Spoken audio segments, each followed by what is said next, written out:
আর এ K M Yusuf ছিল Pakistan Democratic পার্টির পরে জামাত ইসলামে আসছেন, আপনি ওখান থেকে পরে জামাত ইসলামে আসছেন। আর আমি এই যেটা দেখাচ্ছি আপনি মানে পরে জামাত ইসলামে আসছিলেন উনি, তাই তো? হ্যাঁ, পরে জামাত ইসলামে আসছেন। ও, তাহলে পরে আসলে উনি জামাত হয় না?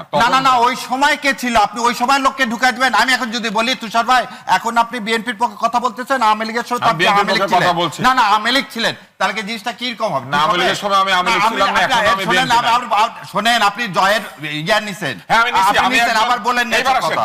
এবার কথা বলেন না, এসব বলেন না। আমি ফখরুল ইসলাম আলমগীরের সাক্ষাৎকার নিয়েছি। তাহলে আপনি কি আওয়ামী লীগ? হ্যাঁ, তাহলে আপনি আওয়ামী লীগ। আপনি জয়েরটা নিছেন, ফখরুল ইসলাম আলমগীরটা নিছেন, আমি তাহলে একজন আওয়ামী লীগ। পেশাদার উপস্থাপক। কি সুন্দর লোকজন যখন সাক্ষাৎকার দিতে আসবে আমার মতো উপস্থাপকের কাছে আসবে। তিনি তো ওর কাছে যাবে না তো। নিয়েছেন, যখন ওকালতি করতে যাবে ওর কাছে যাবে। তাকে আওয়ামী লীগ বলা যাবে? আমার কাছে আসবে। তাহলে কি আওয়ামী লীগ বলা যাবে? আর যে লোকটা পাকিস্তান ডেমোক্রেটিক পার্টি করতো, ধরে নেন মুসলিম লীগ যারা করতো, পরে বিএনপি আসছে, তাদেরকে আপনি বিএনপিতে আসার আগে কি বলবেন? মুসলিম লীগ। আর বিএনপি আসার পর তো বিএনপি বলবেন না মুসলিম লীগ বলবেন। আমি সেই কথাটাই বলছি, উনি যখন জয়েন নিছেন তখন তো তাকে আওয়ামী লীগ বলবো না।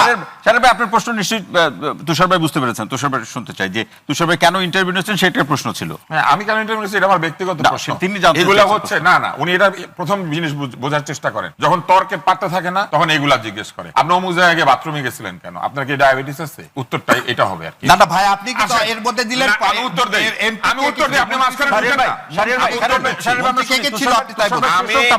আমি বাংলাদেশ টেলিভিশনে যাই যখন ওর জন্ম হয়নি, এবং আমি টেলিভিশনে শুধু উপস্থাপনা করি না, আমি বিতর্ক করেছি। বাংলাদেশে যদি ৫-১০টা উপস্থাপকের নাম বলা হয়, কেউ পক্ষপাত না করলে আমার নাম বলতে হবে। তাও ভাগ্য ভালো হাঁটুর বয়স বললেন না। না বলতো, হ্যাঁ এটা বলেননি, ভাগ্য ভালো। ভাগ্য ভালো, আপনি আমার বয়স জানেন না। হবে না, ওই কথা বলেন না, বাংলা ব্যাকরণ পড়তে হবে। ও এসব আন্ডারমাইন করেন না। আপনি হয় এটা বন্ধ করবেন। শাহরিয়ার ভাই তুষার ভাই শেষ করুক, এরপর আপনার করব।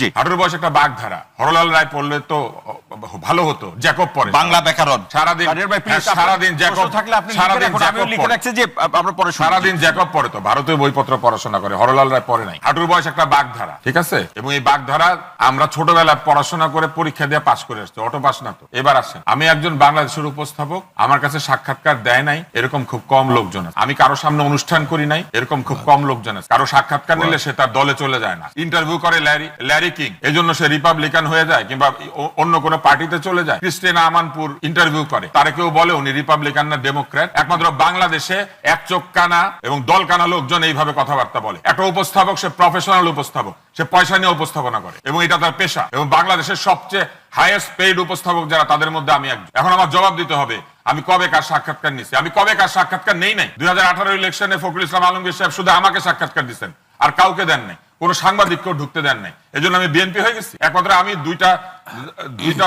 বড় দলের জেনারেল সেক্রেটারিকে সাক্ষাৎকার নিয়েছি, এই জন্য আমি আওয়ামী লীগের বিএনপি হয়ে গেছি। এটা আমার কাজ।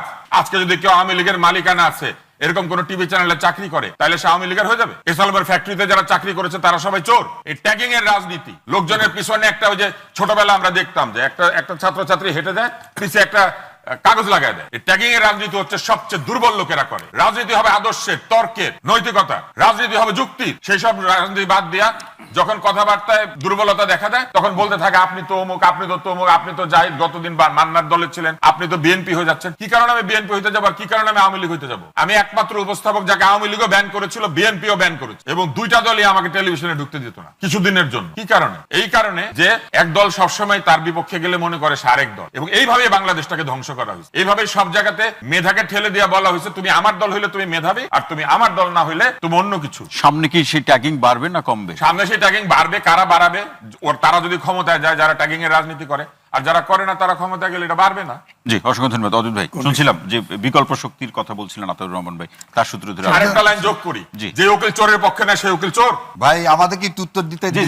এক মিনিট আমি অদূত ভাই দিয়ে দেন, শেষ করার পর ভিডিও অদূত ভাই। জি, বাংলাদেশের সবচেয়ে বড় দুর্নীতিবাজ, আমি কলা খাই, সবচেয়ে দামি লয়ারকে ইয়ে করে, নিযুক্ত করে, কারণ সে পয়সা দিতে পারে। জি, সেই কারণে কি লয়ার আপনার কাছে